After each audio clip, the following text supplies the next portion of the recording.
বৃষ্টির মধ্যে সবসময় একটু উল্টোপাল্টা খেতে ইচ্ছা করে। তার জন্য আজকে একদম স্পেশাল একটা জিনিস তোমাদের মাঝে নিয়ে চলে আসলাম। অনেক দিন আগে আমি আমার ঘরের পেছনে সামান্য একটু মাটি আছে, তার উপরে আমি কুমড়োর বীজ ছড়িয়ে রেখেছিলাম। এখন কিন্তু বৃষ্টি পেয়ে বড় বড় গাছ হয়েছে, আর পাতাগুলো তোমরা দেখেই বুঝতে পারছো কত বড় বড় পাতা। তো চলো আজকে আমি দেখিয়ে ফেলি এই স্পেশাল জিনিসটা কি। পাতাগুলো ছিঁড়ে একদম ঘষে ধুয়ে মেজে ভালো করে ক্লিন করে নিয়ে আসলাম, নিয়ে ভালো করে মুছে নিয়েছি। জল থাকলে কিন্তু হবে না। মুছে নিয়ে তারপরে কাঁচা সর্ষের তেল দিয়ে আগে সুন্দর মাখিয়ে নিলাম পাতাগুলোকে, যাতে পরে কড়াইতে দিলে যখন পুড়ে না যায়। আর এইবার দেখো মেইন প্রিপারেশনগুলো, এটা কিন্তু ছিল কাঁচা মাছ। আর এই মশলাটা একদম পেঁয়াজ জিরে জিরে করে কেটে, আদা রসুন জিরে বাটা আর নুন হলুদ পরিমাণ মতন দিয়ে, কাঁচা সর্ষের তেল দিয়ে আর সামান্য একটু লঙ্কার গুঁড়ো দিয়ে মাখিয়ে নিয়েছি। মাখিয়ে নিয়ে মাছটাকে ভালো করে মেখে 15-20 মিনিটের জন্য রেখে দিয়েছিলাম। রেখে দিয়ে এইবার পাতার ওপরে বসিয়ে দিলাম।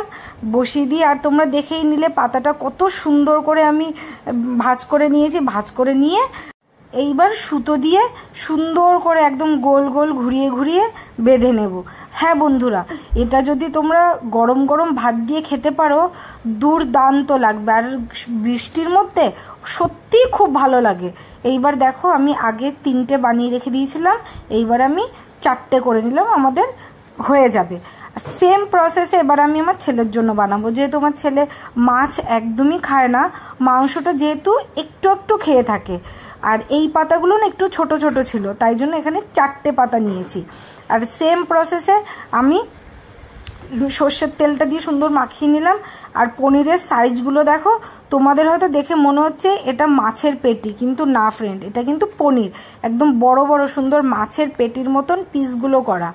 এরপরে এই যে মশলাটা আমি মাছ মাখিয়েছিলাম, সেই মশলাটাই আমি পনির দুটো মাখিয়ে নিলাম। মাখিয়ে নিয়ে আমি পাতার উপরে বসিয়ে দিলাম।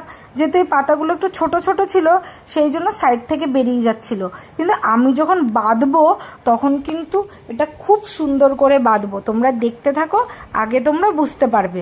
হ্যাঁ, আমার ছেলে কিন্তু মাছ মোটেই পছন্দ করে না। ও কিন্তু মাংসটা যে একটু খায়, মাছ দেখলেই ওর বমি পায়। ও যেদিনকার ঘরে মাছ রান্না হয় সেদিনকার আগের থেকে ওর নাক বেঁকিয়ে আসে। তো চলো, হয়ে গেল। এইবার ফ্রাই প্যানে বসিয়ে দেবো। তেলটা হালকা গরম হয়ে যাবে একদম, তারপরে এগুলো বসিয়ে দেবো। মাঝে একটা ফোন চলে এসেছিলো বলে আমি তোমাদের দেখাতে পারলাম না। যাই হোক, এক পাশ উল্টে দিয়ে সুন্দর ভেজে ফেলেছি, আর তারপরে উল্টোও করে দিয়েছি। তারপরে দেখো ভাজা হয়ে গেছে। এইবার আমি তোমাদের দেখাচ্ছি কত সুন্দর নরম নরম একদম তুলতুলে। তোমরা বানিয়ে খাও, খেয়ে আমাকে কমেন্ট করে বলো। আর গরম গরম ভাতে না সত্যি অসম্ভব সুন্দর লাগবে। খেয়েও কিন্তু বানিয়ে। টাটা।